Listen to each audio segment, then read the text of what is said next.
Hello, everyone. I'm Bo from Brutal Commentary, and today I'm going to be breaking down our next matchup for UFC 323. In this one, we have Edson Barboza taking on Jalin Turner.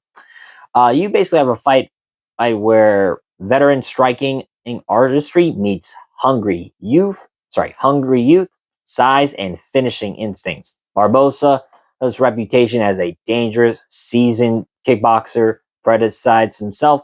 Meanwhile, Turner arrives with reach, power, and I would say, switch stance style that can disrupt expectations. This is a matchup where size, pace, and timing could rewrite the script. Hey, so without further ado, let's dig into let's dig into their styles and see how they meet in the middle in this clash. And before we continue, I will say, right off the bat, there have been 3 fights on this whole card that really made me struggle. Like I was inclined to grab a quarter, flip it, and then see how it lands, and that's who I pick. There are 3 fights on this card that made me think that this is one of them. Now, looking at Edson Barboza, he has built a legacy on elite striking, a blend of Muay Thai and technical kickboxing that once made him one of the most fierce stand-up fighters in the lightweight division. He's delivered, highlights after highlights, spinning kicks, lightning flash leg kicks, sharp counters, and variety angles that can catch opponents off guard. His striking arsenal is wide. He can mix body kicks, calf or leg kicks, and head kicks, and unpredictable entries. And Barboza, which over his career has translated into a long list of knockouts and finishes. I mean, shit.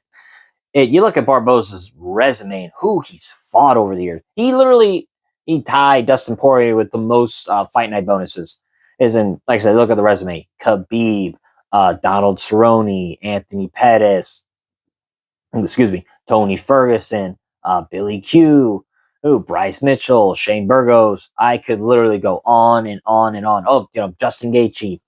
See what I mean? I could go on and on about who Edson Barboza's fates, and he's fought Hall of Famers, um, and just fighters who will live on in legacy. He's fought some of the best fighters in the lightweight division, and he even moved down to featherweight and tried his hand there. Now, he wasn't very successful at it.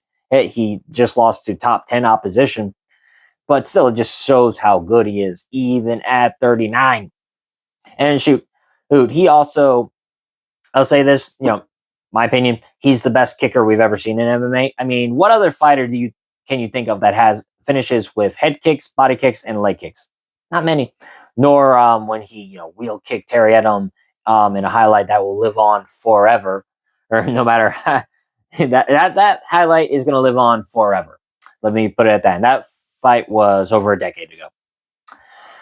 Even now, though older than many of his peers, Barboza remains dangerous. His movement remains measured, his fight IQ remains high, and he still carries that veteran calm. He knows how to pick his spots, how to step in, strike clean, then move out, avoid pressure, and reset. Historically, when Barboza controls range and uses his kicks intelligently, he forces opponents to respect every strike, which slows down their aggression or opens up combos for Barboza to just pick them apart. Now, there are some drawbacks. At nearly 40, he's 39, he will be 40 in about 2 months. There's a question of speed, reflexes, and reaction time, especially against younger, rangier opponents. The heavier body shots, consistent pressure, and size-based physicality can challenge his older frame, and Barboza is forced into a slower pace, heavy exchange fight, or if he's pressured constantly, the advantage of his striking skills can begin to erode. In short, Barboza remains a high level striker with a dangerous, diverse kicking and striking game, veteran fight IQ, and finishing history, but he is vulnerable to size, pace, and sustained pressure. That has been the main problem of Barboza's entire career. If if opponents can pressure him, and I mean pressure him constantly, his arsenal really dwindles down. He mostly will just throw kicks at times to get his opponents away or literally punch them away, but not with the same level of potency nor the same level of intensity as he does when he's the one pressing forward or he's in the middle of the octagon.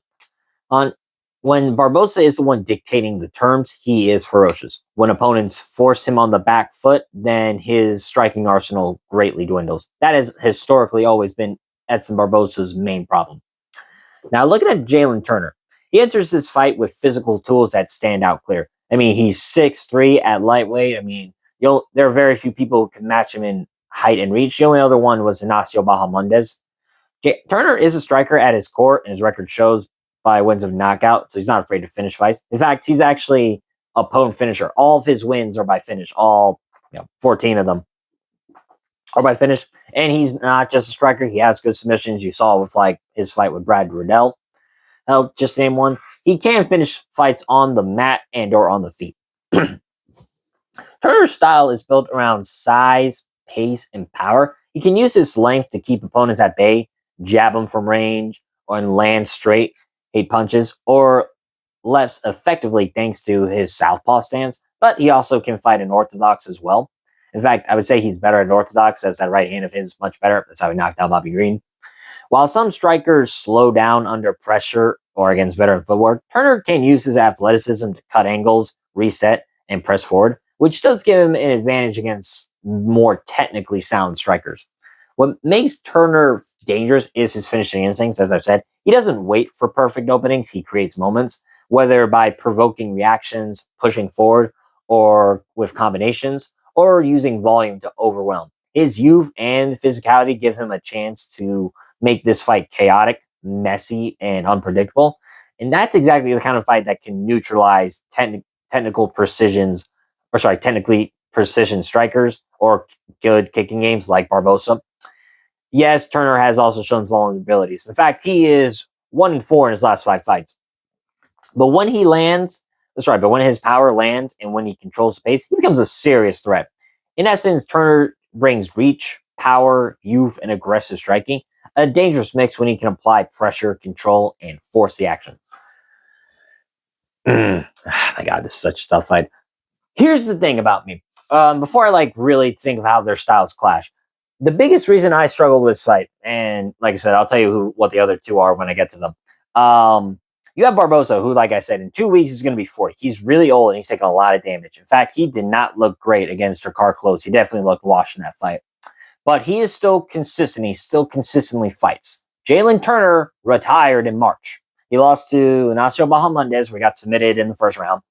And, you look at the fight and you go, yeah, his heart's not in it. He kind of just let Bahamondes do what he wanted from bottom and got the triangle.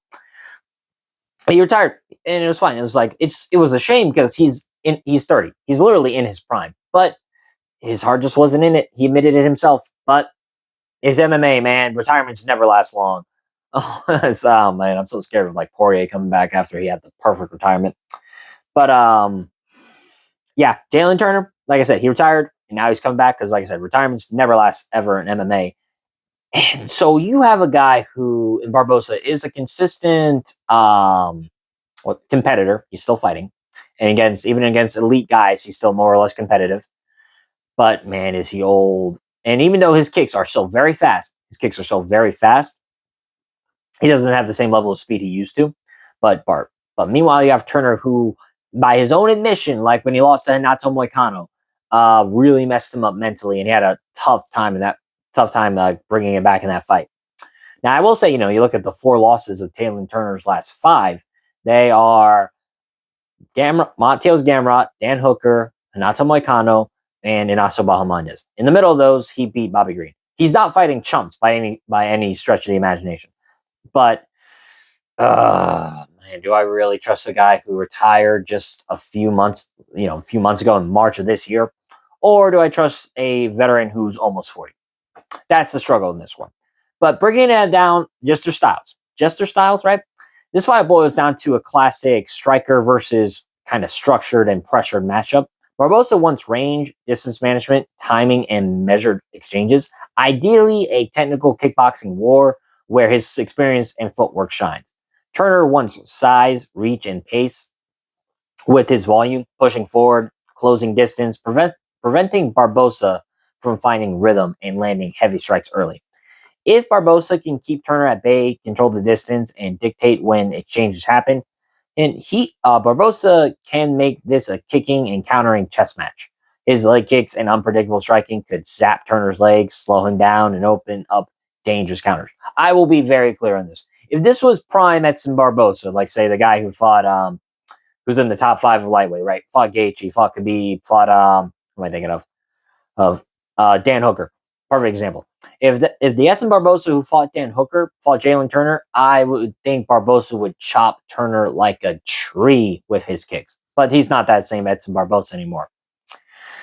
And I don't think Turner wants that slower, predictable fight. He wants to use his reach advantage to parry, jab, and walk Barboza down. He wants to mix straight punches, perhaps angle off and force Barboza into tight spaces where kicks and distance control become harder. Because Jalin Turner does have pretty good close range weapons. He's very good in the clinch. I mean, his name is the Tarantula for a reason. And I've always said, man, in grappling and or clinching, when you fight a very tall guy, it's like a spider draping its legs over you. He's very good at that. And if Turner can impose relentless pressure and force Barboza to commit or rush the pace, I think he can break the veteran's timing, limit his kicking game, and turn this into a brawl where size and youth help more than finesse. So, my official prediction, I got to go with Jalin Turner. Again, it's not a confident pick by any means. And I do concern about myself where Jalin Turner is at mentally. But if I just look at their skill set, right, and the X factor of like Barboza's age, I lean towards Jalin Turner because he is the more well-rounded fighter. He does have good striking and grappling. He got good finishing instincts, and while I do worry about the kicking game of Barboza, he could really mess up Turner's legs with those, Edson Barboza patented leg kicks. I think Turner's teep kicks, his sneaky head kick that he land on Dan Hooker, those long stinging punches from range, his close range weapons from his elbows and knees, overall his versatility with range, and the fact that he does have a grappling game and he can submit Edson Barboza in the grappling leads me to believe that Jalin Turner can win this fight. So my official prediction, I'm going to go with Jalin Turner, and I think he can get a submission in this one. I think he can close the distance, pressure Barboza, get a takedown in, and then submit him. If he were to knock out Barboza, I wouldn't be super shocked by that. Just simply off the fact that, Barboza has been finished by that before. I mean, Gaethje did KO him. Granted, that was a few years ago, but still. I do think Turner could knock him out. It's, again, a little tough because Sadiq Youssef battered Barboza's head constantly, and Jarkar Close used the right hand to just, bounce Barboza's head like a pinball on the fence. And Barboza was still whiffing and kept fighting back, so I think submission is more likely.